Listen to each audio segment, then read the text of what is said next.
Bonjour, nous sommes Sandrine et Silver du blog voyagerosetats-unis.com. Après près de 30 ans passés sur les routes américaines avec nos 4 enfants et près de 15 ans à accompagner des voyageurs dans la préparation de leur périple aux USA, nous voici à partager avec vous notre expérience et surtout notre passion des États-Unis. Alors c'est parti, laissez-nous vous faire voyager aux États-Unis.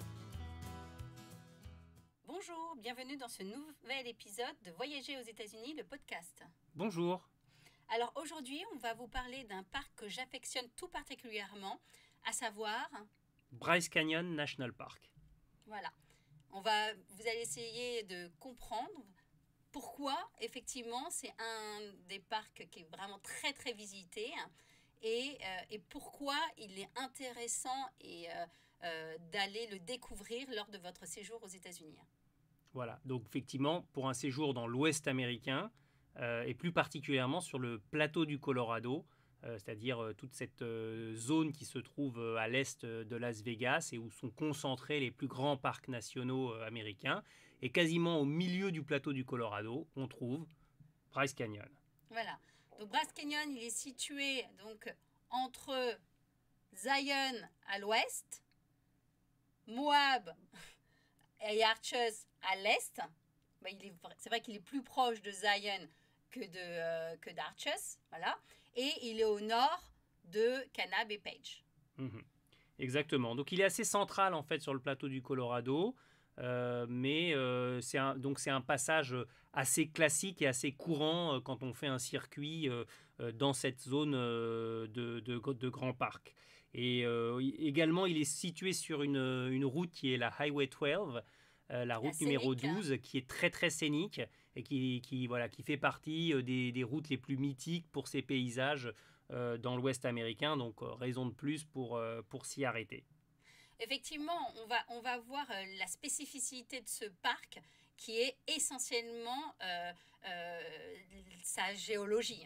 Alors effectivement, c'est vrai que quand on arrive pour la première fois à Bryce, on découvre des paysages qu'on ne voit nulle part ailleurs et qui sont vraiment particuliers. Alors pour bien comprendre ce que c'est que Bryce, donc on est situé sur un plateau de haute altitude. Parmi tous les parcs du plateau du Colorado, c'est un des plus élevés en altitude, parce que le plateau du Colorado, c'est comme une sorte de grand escalier. On va dire qu'en bas de l'escalier, il y a le Grand Canyon. Le Grand Canyon, un peu au-dessus, on a Zion et vraiment quasiment tout en haut de l'escalier, on a Bryce et après ça redescend de l'autre côté. Et donc Bryce, c'est un des parcs les plus hauts du plateau du Colorado. Et du coup, en fait, on est sur un plateau de haute altitude. Alors, quand je dis haute altitude, ça veut dire qu'en haut du parc, quand on est sur le plateau, on est entre 2400 et 2700 mètres d'altitude. On s'en rend pas compte parce que le type de paysage qu'on a n'est pas le type de paysage qu'on trouve quand on est chez nous à 2400 à 2700 mètres. Nous, chez nous, à 2700 mètres d'altitude, c'est les stations de ski. On est à Avoriaz et en haut des stations. Là, on n'est pas du tout dans ce type de paysage. Par contre, on s'en rend compte quand on y campe. Alors, voilà, on s'en rend compte la nuit. Les nuits sont fraîches quand on est en été.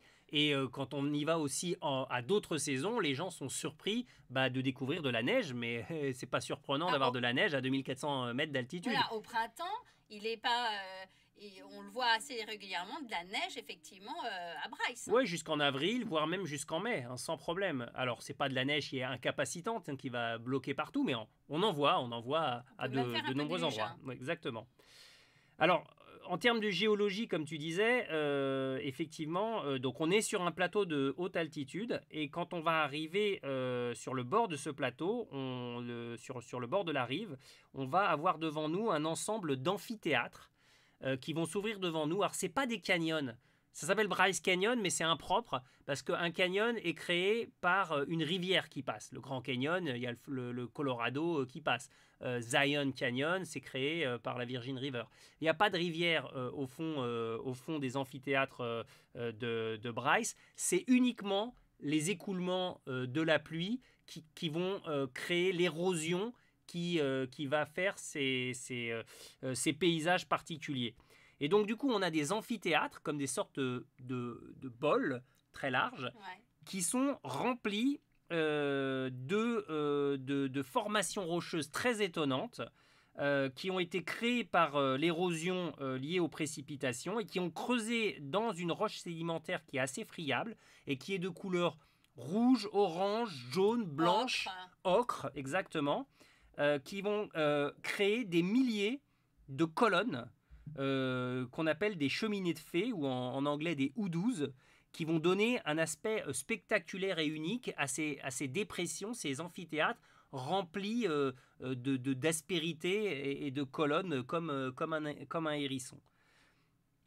Mais en fait, ce qui est impressionnant là, c'est que je pense que ces formations-là, on peut les retrouver dans d'autres lieux, mais là, c'est aussi l'amoncellement. Enfin, c'est très vaste et il y en a énormément. Exactement. Alors les hoodoos, c'est vrai qu'on en trouve dans plein d'autres parcs, à plein d'endroits. On peut dire, tiens, là, il y a un hoodoo, tiens, là, il y en a un autre.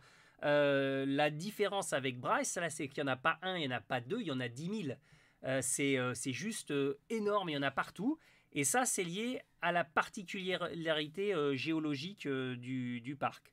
Mais c'est aussi géologique et aussi en fait au climat et au fait que ce soit en altitude. Exactement. Alors en fait, la formation d'un hoodoo, donc de ces colonnes de roches, elle se fait parce que l'érosion va creuser la roche un petit peu partout et sur la couche supérieure de roche, on va avoir une couche plus solide qui va être moins perméable à l'érosion et qui va protéger en un endroit toute la partie inférieure. Et donc c'est pour ça que va se créer à cet endroit-là cette colonne, ce hoodoo. Et quand ce chapeau est assez large et grand et dépasse autour de la colonne, on va appeler ça un toadstool hoodoo. Toadstool, c'est le nom d'un type de champignon. Et effectivement, ça ressemble à un champignon puisqu'on a la colonne qui est le pied du champignon, puis la partie supérieure qui ressemble à ça. Alors, à Bryce, c'est pas la plupart du temps, c'est pas des toadstool hoodoo, c'est vraiment que des colonnes, des cheminées de fées, on appelle ça, ouais, comme des centaines et des milliers de cheminées. Et alors, pourquoi il y en a vraiment beaucoup à cet endroit-là? Comme tu l'as dit, c'est un peu à cause du climat et en fait à cause de l'altitude. Ce qui se passe à Bryce, c'est que il y a évidemment des précipitations, mais ce qui va le plus creuser les formations, c'est lorsque de l'eau va s'infiltrer dans une fissure et que les températures vont passer en dessous de zéro, l'eau va geler, l'eau solide gelée a plus de volume que l'eau liquide et du coup ça va faire craquer ces fissures et ça va entraîner une érosion accélérée. Et ce qui se passe à Bryce, c'est que le nombre de jours par an où l'eau va dégeler en journée parce que les températures vont être supérieures à zéro, puis regeler la nuit parce que les températures vont repasser en dessous de zéro, et c'est un des endroits au monde où il y a cet écart de température le plus souvent dans l'année. En gros, c'est 180 jours par an. La moitié de l'année, on va avoir un phénomène de je gèle, je dégèle, je gèle, je dégèle. Et en fait, à chaque fois que l'eau dégèle, elle va s'enfoncer plus profondément dans les fissures, elle va le regeler, elle va réécarter les fissures, et donc l'érosion va être accélérée et va créer ce paysage constitué de centaines et de centaines de colonnes naturelles, de centaines de hoodoos. À partir de quand ce parc est devenu un parc national ? Alors en fait, l'histoire du parc de Bryce Canyon, c'est quand même une zone qui, si elle a connu une population amérindienne éparse depuis des milliers d'années, la fréquentation par les colons européens, elle est assez tardive finalement. On commence à voir des passages des premiers occidentaux au milieu du 19e siècle, donc ce qui est quand même assez tardive. Ce sont d'abord les expéditions scientifiques, notamment celle de John Wesley Powell, c'est la personne qui va explorer le Grand Canyon et une grande partie de ces zones-là. Il va passer en 1872 dans la région et il va noter ces amphithéâtres et ces hoodoos exceptionnels. Et puis aussi des pionniers mormons et qui vont s'installer dans la région, qui cherchaient des terres pour le bétail. Et du coup, ça va être le cas de deux mormons qui étaient Ebenezer et Mary Bryce, qui vont s'implanter au bord de ces amphithéâtres en 1873. leur cabine et leur bétail étaient vraiment à l'endroit où se trouve actuellement le Bryce Canyon Lodge. Et donc du coup, le lieu va être rapidement connu sous le nom du canyon de Bryce, le Bryce Canyon, même si c'est pas réellement un canyon comme on l'a vu, et le nom est resté. Mais la création d'un parc naturel, c'est arrivé plus tardivement. C'est vraiment au début du XXe siècle qu'on commence à se dire peut-être il faudrait freiner l'exploitation forestière, minière, le bétail dans la région pour préserver ces paysages. Et du coup, il va y avoir des pressions sur le gouverneur de l'Utah pour la création d'un state park. Mais le state park ne va jamais être créé car le gouverneur de l'Utah va obtenir du gouvernement fédéral la création d'un national monument, donc d'une protection fédérale sur le lieu. Et le National Monument, il va être créé en 1923. Et au fur et à mesure de l'augmentation de la taille du parc, parce que des terres vont être rajoutées progressivement à ce National Monument, il va devenir un National Park assez rapidement. Et aujourd'hui, c'est le 15e parc national américain le plus visité des États-Unis. Ça reste quand même moins visité que par exemple Zion ou le Grand Canyon, qui ont presque 2 fois plus de visiteurs par an que Bryce. Je trouve ça assez bizarre comme chiffre, parce que quand on est sur place, vraiment, on a l'impression qu'il est très, très visité. Alors, c'est probablement lié au fait qu'il n'est pas très, très grand, en fait, et que la plupart des gens se concentrent à un endroit précis, qui est le Sunset Point, et donc la plupart des gens partent de cet endroit-là, et donc du coup, c'est vrai qu'on voit beaucoup de monde, même si la fréquentation du parc, elle est inférieure, mais voilà, il n'y a pas un éventail de randonnées comme à Zion, par exemple, qui disperse les gens sur différentes parties du parc. Alors justement, tu parles de randonnée, et moi je trouve vraiment que c'est la meilleure manière de découvrir ce parc, parce que c'est effectivement, le panorama est splendide, mais vraiment pour en faire une bonne expérience, il faut plonger dans ce paysage. C'est le cas de tous les canyons et de tous les paysages dans lesquels il y a de la profondeur. Il ne faut pas rester au bord et à la surface, il faut descendre. C'est vrai au Grand Canyon, c'est vrai à Bryce Canyon. Donc il y a beaucoup de gens qui s'arrêtent au point de vue, mais il faut absolument faire une randonnée. Et une randonnée, ce n'est pas une randonnée sur la rive, c'est une randonnée qui va descendre à l'intérieur de l'amphithéâtre. Donc si vous n'avez pas d'incapacité physique à le faire, à descendre, vraiment descendez. Là, je me permets de rajouter, la dernière fois qu'on est allé à Bryce Canyon, on y était avec les cousins, les frères, voilà, on leur faisait découvrir ce magnifique parc, et on allait pour descendre dans le canyon, et là j'entends d'autres Français. Il y avait un couple avec 2 enfants, et l'enfant qui demandait à ses parents allez, on descend, et là le père dit non, c'est bon, on a vu, c'est suffisant, on repart. Et j'étais vraiment très très surprise. Alors d'une part que l'enfant demande à marcher, parce que c'est plutôt rare de temps en temps. Et là, de la réponse du père, non, ce n'est pas, les parcs comme ça, les vues ne sont pas suffisantes. Pour avoir une bonne expérience et pour profiter vraiment pleinement, il faut descendre, il faut marcher. Il faut explorer, exactement. Et c'est d'autant plus le cas à Bryce parce que on arrive en haut, on a ce panorama incroyable. On va descendre dans des sentiers qui serpentent au milieu des houdouzes, qui sont assez étonnants et assez impressionnants. Et puis en fait, quand on arrive en bas, on arrive dans une forêt de houdouzes qui va se perdre ensuite dans une forêt là, avec des arbres. Donc on va se retrouver au milieu des arbres et on va remonter sur un autre sentier ou sur le même, ça va dépendre des différentes randonnées, on va en parler, pour revenir à la surface. Et effectivement, ce changement de paysage au fur et à mesure qu'on avance, il est vraiment très très sympa. Toujours dans des paysages d'un rouge orange, mais vraiment splendide. Oui, les lumières quand on est au milieu des houdouzes sont étonnantes parce qu'en fait la lumière du soleil va se refléter sur ces terres ocre et rouges et ça fait des ambiances presque magiques. Et c'est vraiment des balades qu'on peut faire avec des enfants, quel que soit l'âge. Vraiment, s'ils sont petits, qu'ils ne peuvent pas marcher, dans ce cas-là, vous les portez. Il n'y a aucune contre-indication.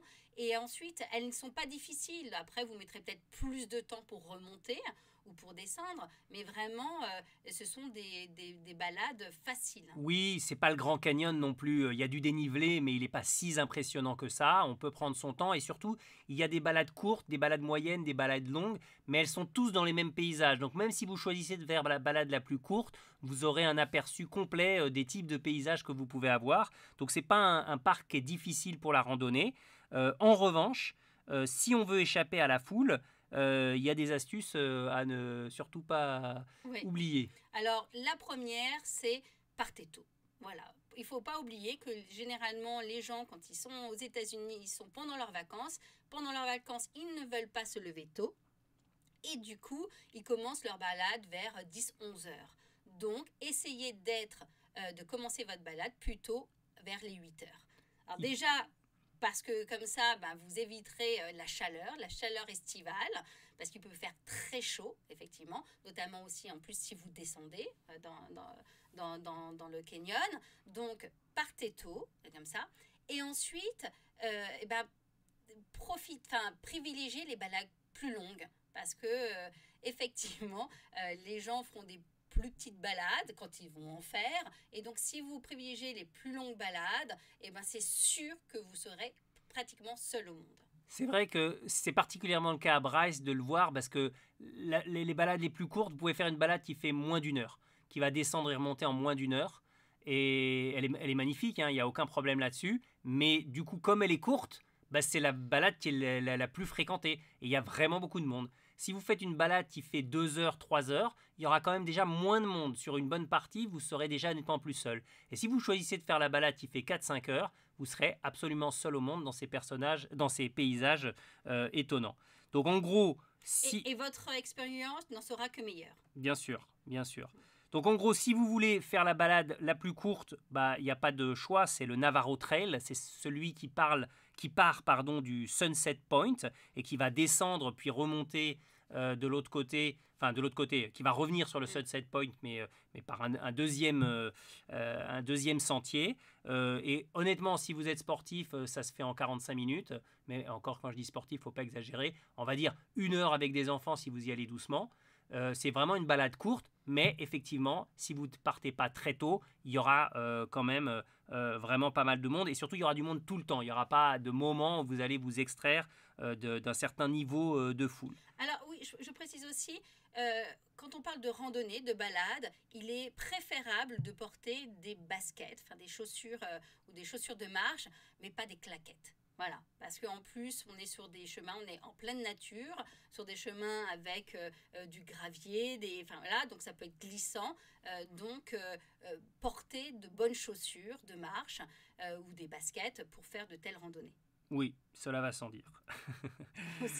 Donc voilà, la version courte, c'était le Navarro Trail. La version un peu plus longue, vous avez 2 options que vous pouvez combiner avec le Navarro Trail. De toute façon, il faut le faire, la partie de la descente de Wall Street s'appelle comme ça, du Navarro Trail, parce qu'elle est vraiment splendide. Mais si vous voulez vous écarter un petit peu de la foule, une fois que vous êtes en bas, vous pouvez soit remonter par le Queen's Garden, qui va vous ramener au Sunrise Point, qui n'est pas très très éloigné.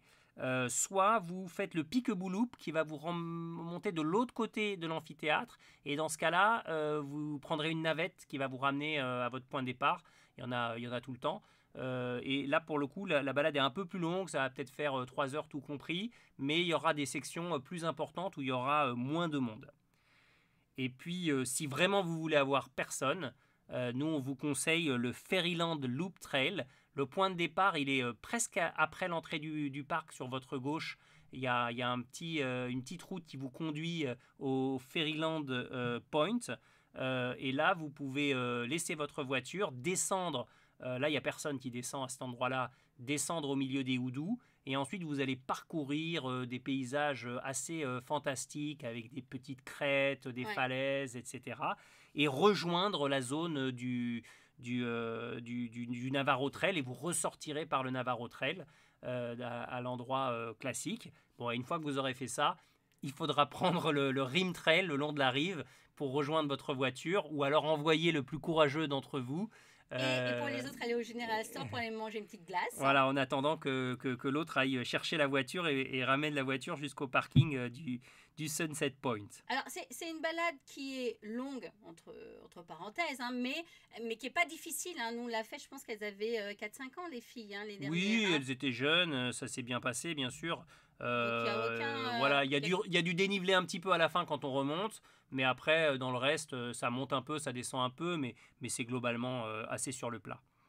Donc vraiment, alors, si vous posez des questions sur ces balades qu'on a citées, n'hésitez pas, sachez que sur les sites des parcs nationaux, ces balades sont cartographiées, il y a tout leur tracé, donc vous les retrouvez très facilement. Oui, et en plus, elles sont assez simples à suivre en général. Sur place, oui, bien sûr. Parce qu'elles sont plutôt bien marquées. Donc ça, en fait, nous, on trouve que c'est la meilleure manière d'explorer un parc, et notamment le Bryce Canyon, c'est de le faire par les randonnées. On peut compléter par des points de vue. C'est vrai que Bryce Canyon s'y prête particulièrement. Alors effectivement, il n'y a pas beaucoup de points de vue dans le parc. Le point de vue principal, c'est le Sunset Point qu'on a dit, c'est le point de départ du Navarro Trail. Et le Sunrise Point qui lui fait quasiment face de l'autre côté d'un bout d'amphithéâtre, qui se trouve à l'endroit où est le Bryce Canyon Lodge. C'est vraiment les deux points où les gens démarrent ou terminent leur randonnée. C'est pas très éloigné, hein, et c'est les deux points principaux. Ensuite, on a le Bryce Point et l'Inspiration Point qui sont un petit peu plus éloignés. Ce qu'il faut bien imaginer, par contre, parce que souvent les gens veulent être sur les points de vue au lever, au coucher du soleil, etc. À Bryce, il faut voir qu'on on regarde vers l'est. Donc ça veut dire que le coucher de soleil, il se fera dans votre dos quand vous regardez en direction des amphithéâtres et des houdoux. Donc le coucher de soleil, vous voyez pas le soleil, en fait, il est dans votre dos. Si vous voulez voir le soleil qui pointe sur l'amphithéâtre, ce sera le matin. Et du coup, les levées de soleil, c'est quand même tôt. Je donne les horaires pour juillet. En juillet, le sunrise, le lever du soleil, c'est 6 h du matin. Mais ça veut dire que la luminosité, elle démarre dès 5 h 30. Donc ça veut dire qu'il va falloir se lever très très tôt, surtout si vous ne logez pas directement sur place. Et le coucher de soleil, c'est 21 h. Donc voilà, donc si vous voulez prendre pour ceux qui veulent les belles photos instagrammables, vous pouvez faire les points de vue. Voilà, on a cité les principaux. Après, on peut descendre. Le parc, il va beaucoup plus au sud, en continuant sur la rive d'amphithéâtre, avec plein d'autres points de vue, jusqu'au Yovimpa Point.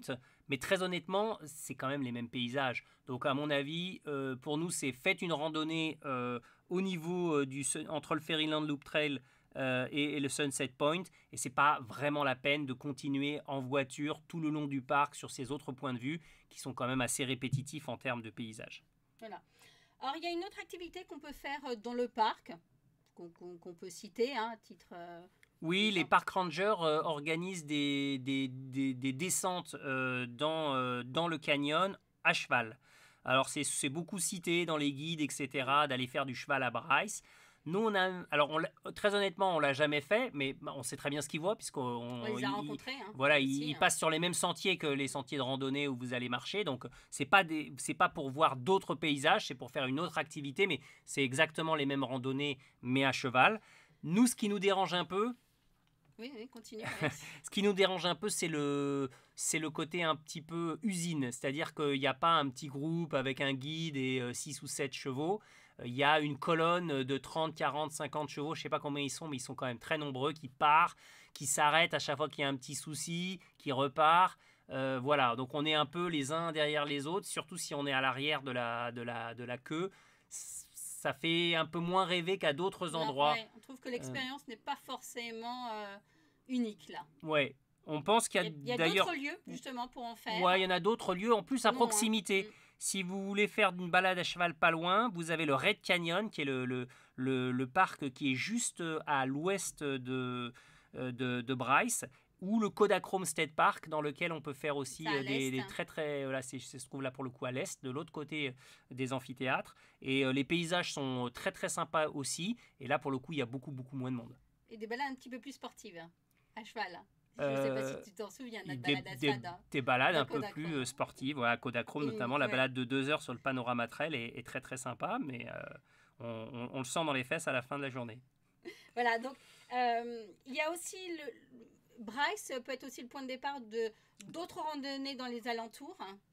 Oui, alors si on va en direction du coup de l'ouest, quand on sort de Bryce, il y a la Highway 12. Quand on va vers l'ouest, le premier parc qu'on croise directement en sortant, qu'on va traverser, en fait la route traverse le parc, c'est le Red Canyon.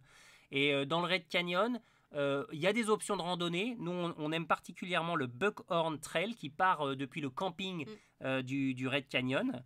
Et cette randonnée, elle a le gros avantage d'être dans des paysages qui ressemblent beaucoup à Bryce, mais ça fait plus lunaire aussi. Ouais, c'est un peu différent, mais enfin c'est le même type de couleurs. On va retrouver des houdous et des formations comme ça. En revanche, il y a personne, voilà, et ça c'est vraiment génial. Donc s'il y a trop de monde à Bryce, essayez le Red Canyon, faites un tour au Buckhorn Trail, c'est une bonne option.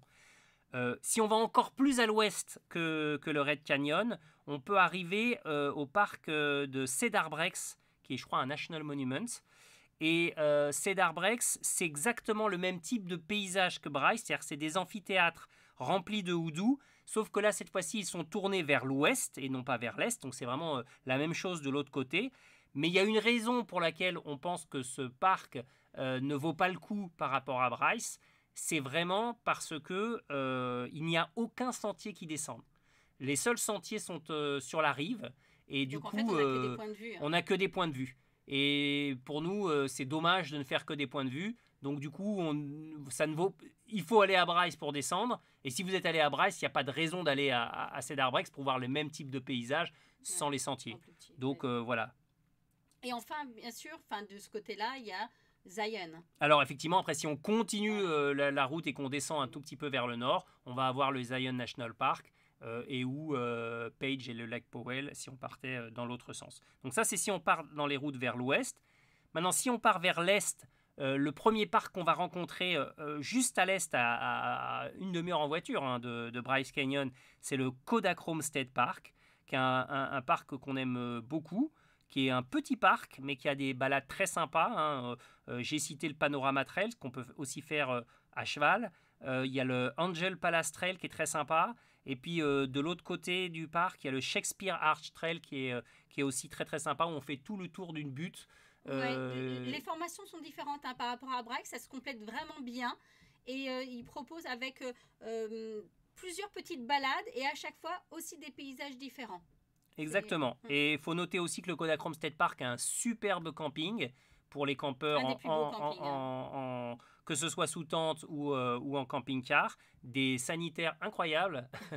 C'est vraiment... c'est un spa. Ouais, c'est presque un spa. Et ils ont quelques cabines pour les gens qui veulent tester un type de logement alternatif au cœur d'un parc. Ils ont des petites cabines western. Sans que ce soit sous tente. Voilà, exactement, sans avoir le même type d'équipement. Ils ont 2 cabines, je crois, et c'est une bonne alternative. Donc et puis c'est pas cher, donc vous pouvez faire ce test-là. Voilà, donc là c'était Kodachrome State Park, mais il y a aussi... Alors si on continue encore plus sur la route, la Highway 12 qui part vers l'est, on va tomber sur la région d'Escalante. Escalante, il y a plein de choses sympas. Il y a des super slot canyon, Peekaboo, comment ça s'appelle, Zebra Canyon. Donc voilà, il y a des choses sympas à faire par là. Il y a aussi les cascades de la Lower Calf Creek. Enfin, il y a vraiment plein de choses. Du bois pétrifié aussi. Du bois pétrifié, exactement. Escalante Petrified Forest. Et donc c'est une étape potentielle qui est vraiment, on est à moins d'une heure. 1 heure et demie max de Bryce. Et puis si on continuait au-delà, Capitol Reef National Park, qui est un superbe parc national, et encore plus loin, toute la région de Moab et de Arches. Voilà. Alors, du côté pratique et organisationnel, si on veut l'inclure dans un séjour donc dans l'Ouest américain, on mettrait... nous, généralement, on met une journée sur Bryce. Une journée, donc une nuit, en fait. En fait, on vous conseille d'arriver sur Bryce un soir et de visiter Bryce le lendemain. Toujours cette même logique. Voilà. En fait, comme on l'a dit, si on veut être à 8 heures sur les sentiers de randonnée, on ne peut pas loger à plus d'une demi-heure de la zone. Donc, du coup, il faut loger une nuit sur Bryce. Ce n'est pas la peine de loger plus longtemps, parce que si vous faites Bryce sur plusieurs jours, vous avez de quoi faire plus de randonnées, mais elles vont quand même se ressembler les unes les autres. Donc autant essayer de faire un autre parc, aller à Kodachrome, à Capitol Reef, à Zion, mais de ne pas multiplier le nombre de nuits. Une nuit, c'est suffisante sur Bryce. Voilà, alors la nuit, on peut la faire. L'idéal étant à chaque fois de le faire donc à Bryce, effectivement, mais on peut loger, si on vient de l'ouest, vers à Hatch ou Panguitch. Exactement. Alors, sur Bryce, on peut loger dans le parc, dans le lodge. Il y a le Bryce Canyon Lodge, donc un lodge avec des cabines et des chambres d'hôtel qui sont assez chères, mais qui sont au cœur du parc, c'est l'avantage. Ou dans le camping. Ou dans le camping du parc national, qui est correct. C'est un camping dans une pinède. Bon, c'est pas le plus beau, mais c'est pas le plus moche non plus. Ou si on cherche des campings environnants, pas trop loin, le plus proche en dehors du parc, c'est celui du Red Canyon, qui est franchement sympa. Et à une demi-heure de route, celui, on en a parlé, du Kodachrome State Park. Donc ça, c'est quand on loge sur Bryce. Si on loge à l'extérieur du parc, la zone la plus proche, c'est à l'entrée du parc. Il y a une sorte de micro-ville qui s'appelle, qui est celle du Ruby's Inn. En fait, c'est un établissement historique qui est aujourd'hui géré par Best Western, donc un grand hôtel qui est juste à l'entrée du parc. Donc il y a une alternative possible. Alors après, ça dépend des prix. Certaines dates, il est très cher. Donc il y a plusieurs hôtels dans le cadre du Ruby's Inn, avec l'avantage d'avoir une piscine par rapport au Bryce Canyon Lodge, évidemment. Et puis si on s'éloigne un peu plus, donc comme tu disais, si on s'éloigne vers l'ouest, on va avoir Panguitch qui est à moins d'une demi-heure de route et Hatch qui est peut-être à 45 minutes de route. C'est les deux petites villes qui sont vers l'ouest. Les hôtels sont un cran moins chers. Pas d'option avec piscine. Non, pas d'option avec piscine. Et si on va dans l'autre sens, si on va vers l'est, la première ville qui est à 15 minutes, on va dire, de l'entrée de Bryce Canyon, c'est Tropic. Et là, il y a pas mal d'options en cabine, des petits motels. Bourgade. Voilà, oui. Petite bourgade. Voilà, donc là, il y a pas mal d'options, des petits hôtels, des motels, des cabines.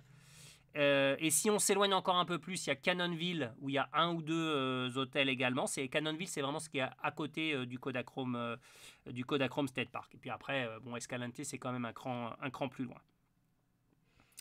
Donc voilà, pour loger effectivement sur Bryce, c'est plutôt simple. Hein, oui, il y a de nombreuses options. Après, ça dépend des dates et des prix, mais oui, il y a des options. Ouais, donc, comme on a pu voir, c'est un parc qu'on peut intégrer très facilement dans un périple dans l'Ouest américain, et notamment donc, avec le plateau du Colorado. C'est assez facile d'y loger aussi.